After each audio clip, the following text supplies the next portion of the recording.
I'm going to show you the most delicious recipe for homemade soup. A beautiful bowl of steaming vegetable soup with cracked pasta in there. It's a kind of minestrone. My family absolutely love it. I'm going to show you how to make a very, very quick homemade pesto that is pungent and full of flavour. The two together are sublime. So we've got good recipes here, but I'm going to introduce you to your best friend in the kitchen, the freezer. And I really want to tell you the benefits of using frozen veggies, having them in your freezer, and allowing you to really make delicious dishes full of all the good stuff. First up, let's get the veggies. So let's have a little look what we've got here. This is a bag of sofrito. All the supermarkets are selling bags of chopped up carrot, onion, celery, stuff like that. I've actually got some lasagna here. This is fresh lasagna that you can actually freeze as well, but of course you can use dried pasta in this dish. I'll put that to one side. I've got frozen peas, a classic. I've got some frozen stock made from the leftover carcass of roast chicken dinner. Just put it in a pan, cover it with water, any little bits of sort of veggies, some herbs, boil it up for a couple of hours, and then put it into bags, and you can freeze it for another day. Great for risottos and soups. And then I've got some frozen broccoli here. I've got some broad beans here. I'm going to put the chicken stock to one side. In a pan, let's make a beautiful hearty soup. Put that on a heat. We're going to go in with some olive oil here, like that. I'm going to go in with the sofrito. Sometimes supermarkets call it chef's base as well, but essentially it's the same thing. So we're going to defrost that and start to fry it off. And we want to get that caramelization, that sweetness of flavor coming out of the veggies. So mix in your sofrito. We've got our veggies sort of sitting here ready and raring to go, so they can sit to one side. So while this sofrito starts to fry and caramelize, I want to talk to you about pesto. Now, look, the jarred pesto that you get in the supermarkets, super convenient, like you get all kinds of different pestos. So 10 out of 10 for convenience. And if I'm being really, really honest, the best ones that you can get are probably a 6 out of 10 on flavor, right? It's impossible to get any higher, right? Why? Because it's all about these fresh herbs. If I want to make something that's truly jaw-droppingly delicious, then I want to show you how utterly simple pesto can be. So this is 100 grams of basil, and I'm going to throw it in there with the stalks, everything, okay? I'm going to go in with a handful of nuts. These happen to be pine nuts, right? But it could be almonds, it could be hazelnuts, right? It could be pistachios. I'm going to use one piece of Parmesan here.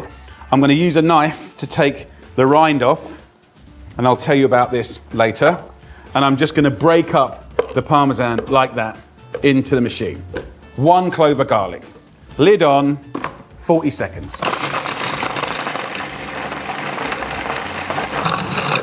So that's 30 seconds.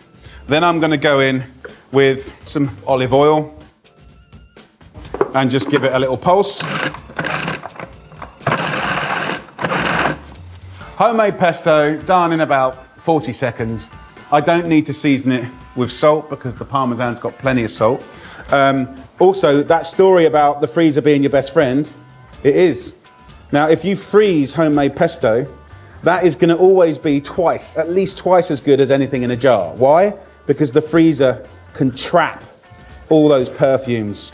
It really is very, very good. It's just get a little freezer mold like that, fill it up. You can take like a little cube of frozen pesto and put it on garlic bread. You could put it on a chicken breast that you're roasting, or, you know, a lovely piece of grilled fish, salmon, anything like that. You know, you can take a couple of cubes and toss it with some lovely tagliatelle. So this is about having homemade delicious food work hard for you. So if you whack this in the freezer, here's one that I froze. Look, that's what you get. Homemade, fresh, and without question going to be better than anything in a jar, right? Because it's frozen, not pasteurized. Okay, so that's a nice little hack that hopefully is getting you thinking. So the rest of this pesto, I'm just going to put into this bowl. Once you make pesto that quickly, you'll never buy the jarred stuff again, I'm telling you. So look, homemade pesto in 40 seconds, and also a batch in the freezer for a rainy day to go on all kinds of different things. So back to the pan here, I can hear we're starting to get some serious frying Can you hear that? Let's just talk about frozen vegetables. So I think there's a kind of idea out there that frozen veggies are down market, that are not as good, that they're sort of a lower quality. It's an interesting one. As far as nutrition is concerned, it's highly likely that frozen vegetables are more nutritious than fresh. How can frozen veg be more nutritious than fresh? Okay, let me explain. As soon as you pick something that's fresh, the graph of nutrition is starting to wane, right? And if you're thinking about something that's taken a week to get into the supermarket or the market, it's just going down and down and down. It might look fresh, but the nutrition's depleting, right? As soon as veggies for freezing are picked, they're normally frozen within 8 hours, right? So it captures and it traps that nutrition. So from a nutrition point of view, frozen veggies are epic. From a waste point of view, they're epic because I can go in and I can take a little handful and just put a bit more veg into a dish and I can leave that in the freezer. So from a waste point of view, epic. Convenience, epic. So look, back to the soup. For fun, actually not for fun, for thoughtfulness, that rind of Parmesan, often that goes in the bin, right? So it's hard and it's salty. But what if I put it in here, right? So you can use that as a seasoning flavor bomb. So Parmesan has that umami flavor. It's also very salty on the skin. But when you put it in a soup, you shouldn't have to season much at all, right? And then interestingly, after some nice simmering, that hard, inedible Parmesan rind actually softens up. And then you can actually slice it up and then you can eat it. You can even sort of fry it and make it crispy. It's very, very cool. Now I'm happy to add the next veggies. So I'm going to go in now with just a load, no specific amount, of broad beans, peas. I'll go in with some broccoli here. I'm going to go in with the chicken stock. Of course you can use stock cubes and boiling water, but homemade chicken stock is always going to be really, really delicious. So in we go, and it's all going to start defrosting. This is going to taste delicious in any soup, risotto, stew, curry. Like, it makes or breaks a dish. So in I go with 1.5 litres of lovely stock. So look, let that just melt down, bring it to a boil, and then I'll show you what to do next.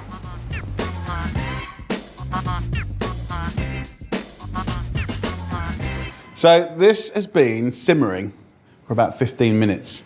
Smells beautiful, thanks to that incredible chicken stock and that lovely base that we fried down. So look, you can see the colour of the frozen veg is beautiful.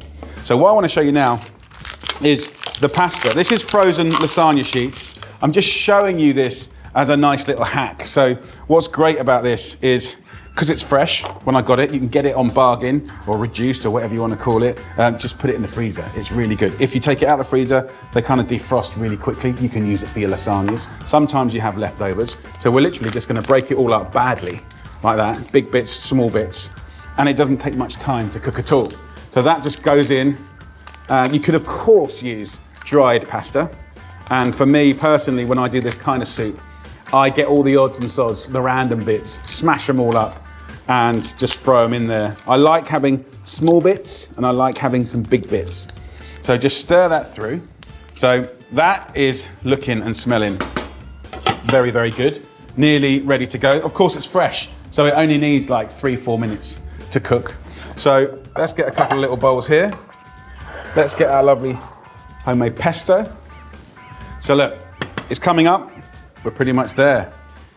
A little extra salt and a little bit of black pepper. Stir that through, it's going to be absolutely delicious. This is ready to serve, lovely people. Let's do it. A lovely bowl of hot steaming broth. Look, there is actually, let's pull that out. There's that Parmesan here. Let's just take that out. Chop that up and that'll just be a bomb of delicious seasoning and flavour that you can stir through there. So what I love to do is just finish that with a beautiful pesto. So there you go. Because you have to, a little bit of olive oil on the top, and that is a beautiful dish. I've got one last little freezer hack for you. It's one of my favourite ones actually. When you buy fresh chilies, if you've got too many, it happens to me quite a lot, I just throw it into the freezer, right? And if you freeze a chili hard,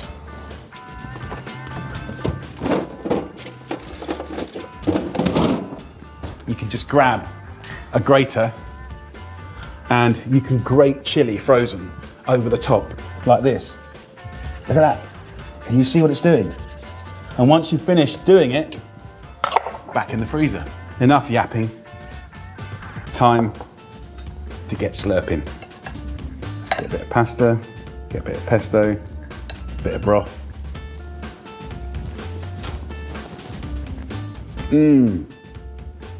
Oh yeah. It makes me feel really, really happy. Just gorgeous. And look, I've celebrated all things frozen today, and I think it's really important to do that. You know, being passionate about food, being a chef can't just be about farmers markets and growing. Like, it has to sort of look at the reality of life and convenience. And this is a really good one. And if you want to mix and match frozen with fresh asparagus in there, handful of spinach in there, of course, go for it. Swap out the pasta, go in with rice. Swap out the rice, go in with gnocchi. Swap out the gnocchi, go in with bread. Like you can just make this yours. But one thing is for sure, if you follow the little points of care in this recipe, you will be making some of the best soups of your life. Enjoy. I'm gonna make a beautiful English onion soup. None of this French onion soup malarkey. We're gonna go English soup. So I've got red onions, white onions, the little sort of Italian sort of banana and cipollini type ones. Slice them up, quicker the better really, otherwise you end up getting into tears. I've never done a recipe crying before. Onion soup, but with a little bit of help from some of the other alliums. With the leeks, I'm tempted hardly even to chop the garlic up, just to squash it. Get your pan, add some oil, nice lug of oil, a little bit of butter. First thing that I want to touch this pan is some sage, and then I want to put in the garlic. That's a nice start. And then we bring in our onions into there, mix that up. Always cook onions with a good pinch of salt and pepper. That is fantastic. And I'm going to turn this down to a medium. So 25 minutes. Just leave that to cook now. Right, have a look at this. You can see how those onions have sort of shrunk in size. And to make this into a soup, we need stock now. Chicken stock is brilliant. It's about 4 pints of stock to a kilo of onions, garlic and leek. Simmer that for about sort of 10-15 minutes. While that's cooking, I'm gonna get my bread and I wanna cut that in half. Just get yourself a grater and grate a whole load of cheese. Bring this over here to get a nice mixture of sort of stock and onions, and then straight into that bowl. So I've got my soups done. I want to get my little toasties and just ram them in like that. Worcestershire sauce. Just a swig. I don't want this to ruin or wreck or overtake, but just a few little dribbles. Sage leaves here, and there you go. From here, under a grill, and let it all melt. And it literally only takes a minute.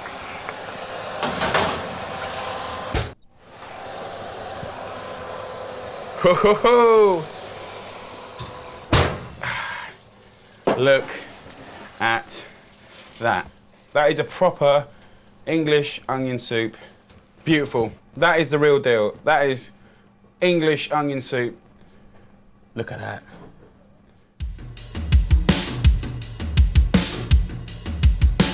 Hi, it's Jules here. Today I'm going to make a really nice, chunky, I'm not going to say winter because it can be used at any season, really nice, hearty, warm vegetable bean soup, which actually I do for my children every week, or not necessarily this one, but I kind of vary up the soups weekly, and my husband loves it, thank God. It's such a good soup.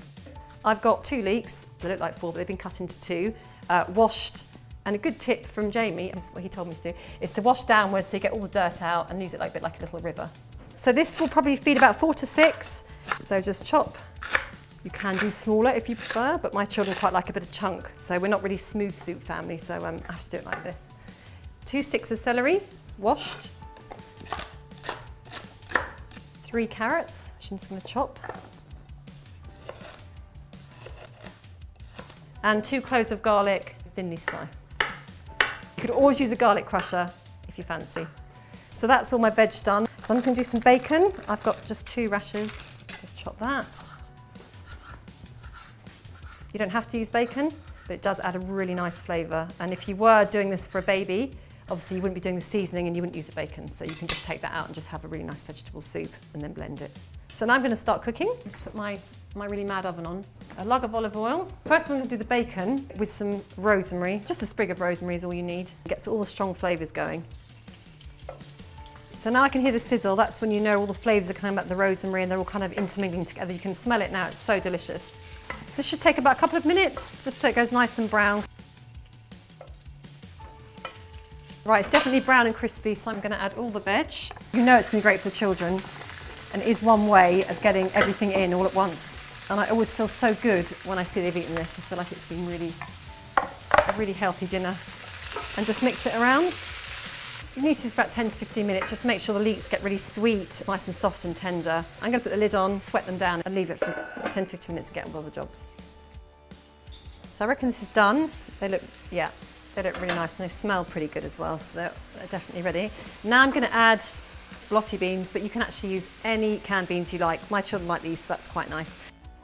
Well, normally when I do this, they're normally ballet day or athletics day, so I really worry they've got enough energy to kind of do what they have to do. And those beans will definitely help that. So I'm going to add my stock. You can do chicken or veg, and I've got a litre of stock there. Also, to make it a bit quicker, I use the hot stock so it keeps everything going and boiling at the same time. Put it back to simmer for about half an hour. I reckon this is done now. Yeah, it looks nice and soft. I'm going to add a handful of frozen peas and then 2 handfuls of kale. The girls like kale, but you can do spinach or courgettes or anything that doesn't need a lot of cooking time, so it stays really nice, bright and green. So I'll just mix it in, put the lid on for a couple of minutes, and then prepare the bowls, and we're ready. And because actually this soup hasn't got really much carbohydrates in, so I sometimes add pasta or I've got some bread here, or you could even add potatoes, sweet potatoes, just to get that bit more chunkier feeling. I do especially for my children because if they've been busy at school, I think it's kind of quite healthy to do that. There you go, some nice hunks of bread, which they really like. So that's my carb.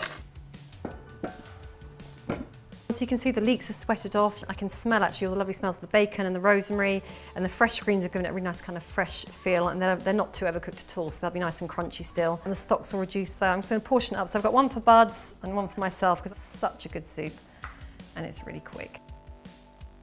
Actually, I normally cook my soup the day before, but if you're going to do a good batch and freeze it, perhaps don't add the green vegetables like the kale or the courgette because it'll keep its vibrancy. If you defrost it, put it on the hob, then just the same as you did before, add the greens at the end, and then they're really fresh and lovely and they kind of keep the crunch.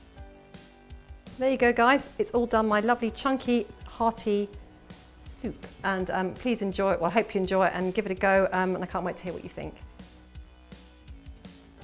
Which bit do you want to try?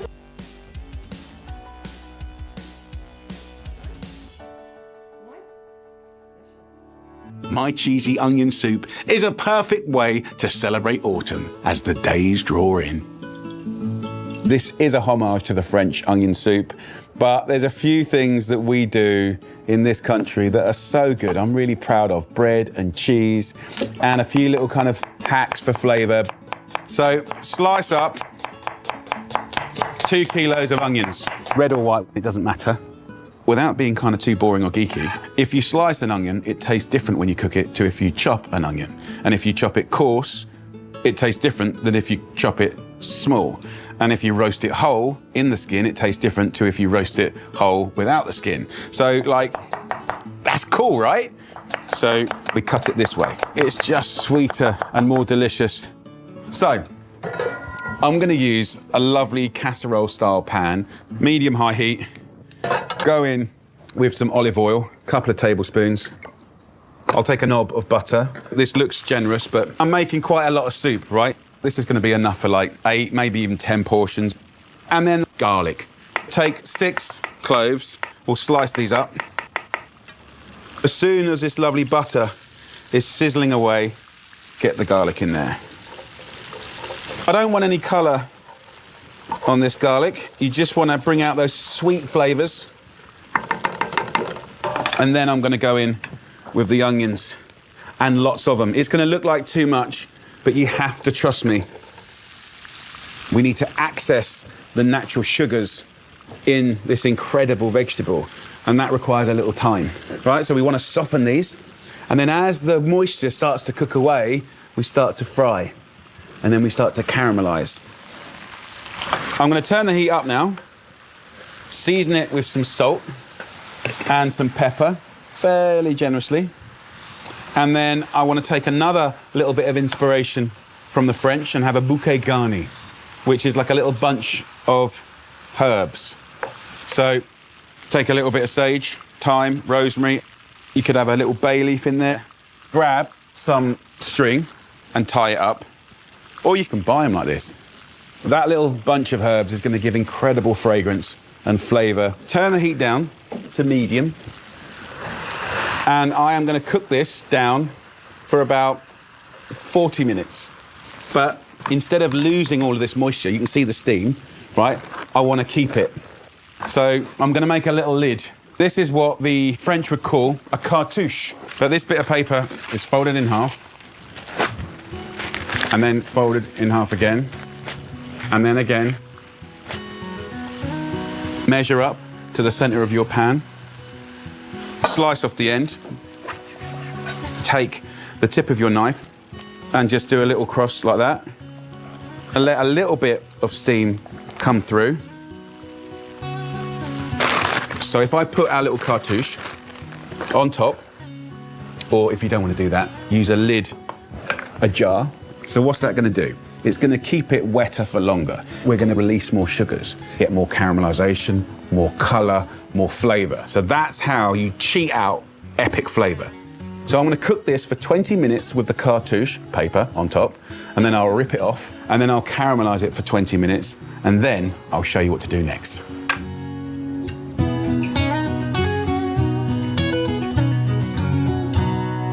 I've just given it a little stir every now and again. If you look in the bottom of the pan, it's actually those brownings that are going to give this broth, this soup, the most beautiful dark colour. So to help get all those sticky bits off the bottom, add a little beer. A British IPA, 300 mils, not too much. And I'm going to turn the heat up now and cook all that beer away. Now we're going to go in with the stock. I'm going to use a chicken stock. 2.5 litres goes in. Let that simmer for like 5 or 10 minutes. And then let's get onto the bread. I'm going to go for quite brave, kind of 2 centimetre slices. When I say brave, I mean like chunky, rustic. I find that if I toast it, I get deeper flavours. And this is not a garnish. This is part of the ingredients. That little bouquet garni on a leash has done its work. We'll get loads of lovely fragrance from that. You all right, Conker? Mate, sadly, you're not going to be able to enjoy this. Sorry, dude. Next time. And hopefully, I haven't burnt my toast. I'm going to take a little bit of butter for deliciousness. I'm then going to bring in another friend, English mustard. And then, amazing British farmhouse cheeses. You can use any 1 or 2 or 3 that you like. Things that are going to ooze really nicely. You want just enough cheese to sort of generously top your toast. Just use what you love.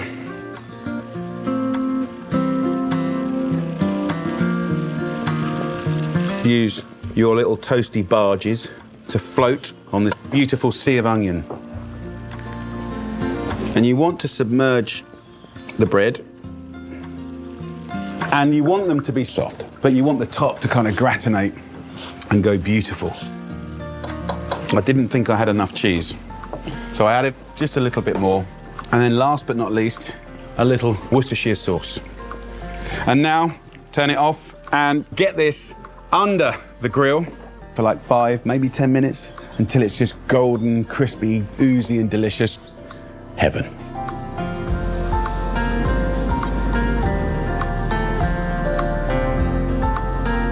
Just look at that. Oh, it's gorgeous. A homage to the fine, humble onion. Bang in season right now. Let's have a little portion up. I am very, very excited about this.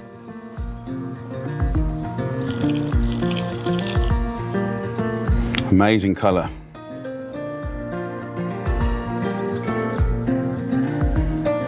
A beautiful, oozy slice of that good stuff. Extra virgin olive oil over the top. Let's have a little try. A nice wodge of those onions. They're so soft. Effortless to eat.